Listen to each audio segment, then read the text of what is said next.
It's time to talk sports. Greyhound racing, horse racing, and sports betting with your host, Kip Kiefer. Don't just watch the action. Get out to Birmingham Greyhound Racing and put a bet on it.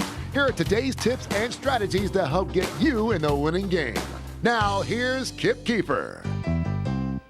Good morning, everyone, and welcome to Talking Sports. I'm Kip Kiefer with my partner, The Legend, and I'm talking this way because I got some mail this week that a guy was disappointed in us, said he thought he was tuning into a serious sports show, and all he saw was a couple of idiots. So, Kip Kiefer and The Legend, I'm here to tell you we're damn serious about having fun and winning and talking sports, and if you don't like the show, well, there's other alternatives. Yeah, I mean, watch what you watch every football season. The same old, same old. But if you want to win money, this is the place to be. We have fun, don't we, Kip? We are serious. We have serious information, but we have fun doing it because this is football. This is sports. It's football. This is action. It's racing. This is supposed to be fun. Yes. And I'm not going to do a show that's so antiseptic and. Let's turn our attention now to the Alabama-Louisville game. If you want to watch that show, tune into NPR. Oh, yeah, that's right. They don't have sports. They don't have sports. Here we have fun. We laugh because life is serious. Bills, women, crazy, body breaking down. But sports is an escape. This is an escape, ladies and gentlemen. So we're glad to have you. We are brought to you by Birmingham Greyhound Racing. The gates have opened up at the track on this Saturday. It's a big day. We'll tell you more about that in a little while. But first, Legend, one of the most popular segments we've done so far that got the most feedback, so I thought we'd revisit it a little bit, was SEC Commissioner for a Day. So Greg Sankey, once again, clock out, you're off, you're out, go to the beach, go do whatever you do, because we are going to take the charge here. And let's review, in case folks are new to the show and didn't tune in the first time we did it. You had a couple of suggestions that you can kind of re-highlight about making sure that the fan experience didn't cost you half a year's pay, and also the players needed to be compensated. Yeah, as a fan, it's going to cost me $400 to go see Alabama play Louisville in Orlando. That's just the ticket. That's not another $150 for parking and the expense of going down there and everything. The SEC commissioner and commissioners across the country and presidents of universities need to know one thing. We're paying the bill. The fan. We're buying the hats. We're buying the shirts. We're buying the tickets. We're buying the parking. So treat the fan with the respect he deserves because he's the one bringing the greenback out of his pocket, Kip. Yeah, that's right. I mean, and it's such a lucrative business now with all the TV deals and the specialized networks and everything else that's going on. It really is time to start looking for some affordable options for the fans. Yeah, it should be a $20 ticket. To go see Alabama play, $20. Wow. Knock Nick Saban's contract down from $25 million a year down to $20 and knock those tickets down a little bit. Help the fan out. We poor out here. $7.25 minimum wage in Birmingham, Kip. What's wrong, Birmingham? Give folks $10 an hour so they can go see a game. Okay, so we're working on the national economics. We'll get a memo up to Washington right away.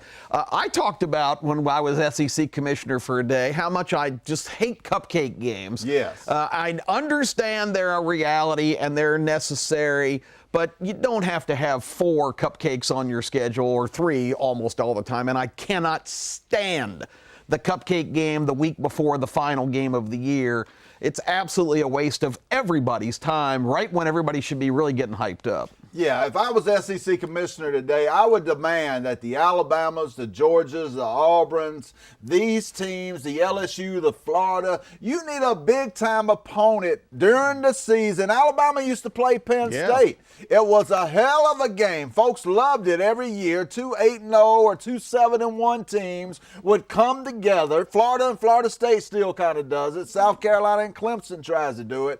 But these big programs need to get up the cupcakes and start making some cakes, Kip. Well, I got a big kick out of the fact that Alabama and Notre Dame agreed to a home-and-home series in 2028 and 2029. That gives us something to look forward to. Oh, man, if we're still here. What I thought was hilarious about that is when I started doing the math, that means guys are going to play in those games are in the third grade right now. Oh, man. And then by then, Notre Dame will be a cupcake anyway.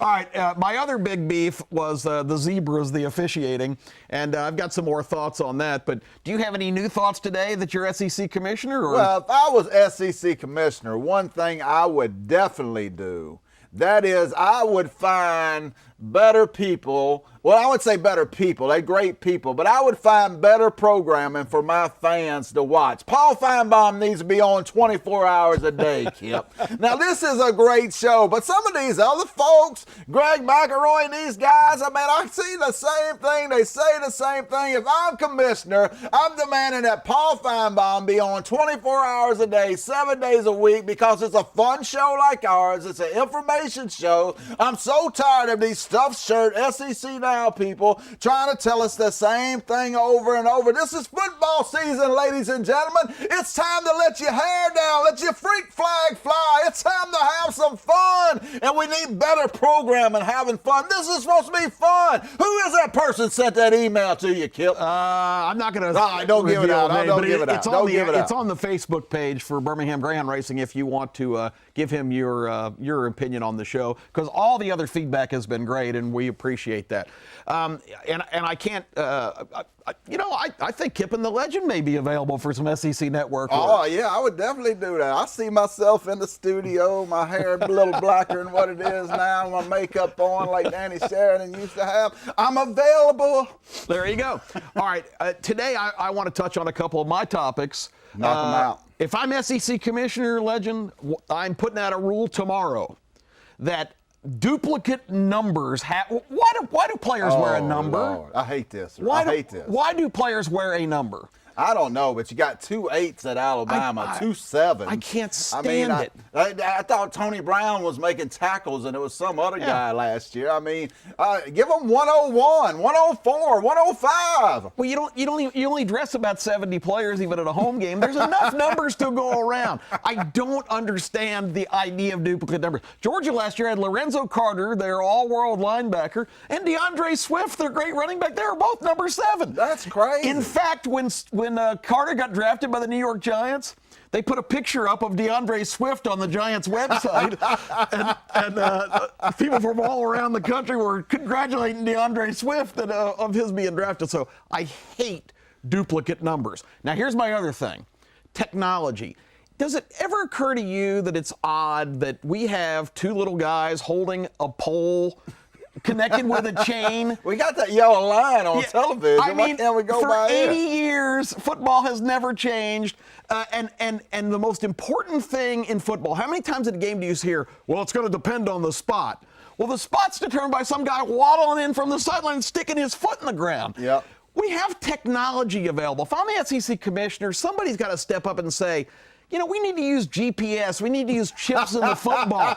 We need to have some automatic way to measure. GPS that first down, ladies and gentlemen. I mean, but it's all. It makes no sense that we're still dealing with guys holding poles on the sidelines and little guys waddling in from the side and sticking their foot in the ground.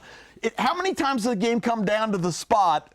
And of course, you can challenge that now, but that's just a big pile of bodies. They don't get it right anymore watching it from the booth and the guys on the field. So those are the couple things that I would probably change. And I want to tell you one that I got along those lines. I'm sick, and I know you are too, ladies and gentlemen. I mean, this hurts me to my heart when I say this. I'm sick of the last 2 minutes of the game taking 25 minutes. Because you got some little low-fat referee running to check the replay out. He's got to run 80 yards across the field. Then he looks at it. He looks at it for 10 minutes. Here comes another little fat referee running over. He looks at it, and they get it wrong. There's a guy upstairs looking at it. SEC office down around the corner. They're looking at it. Nobody can get it right. If I'm SEC commissioner, I designate one referee to be in the booth to make the replay call. He is a part of the game. The play goes up to him. He makes the call. We eliminate all the little fat referees running across the field, holding up the game. I didn't have time to go to Subway and come back and catch the last minute of the Alabama game last year. It's pathetic. These games are way too long. Put a replay official in the booth, eliminate the little fat guy, Mr. Magoo, running across the field every import. And it's about every play now. It's just about. We got to go to break. When we come back, more on the show with some SEC gossip for the second week in a row. Kip and the Legend back after this.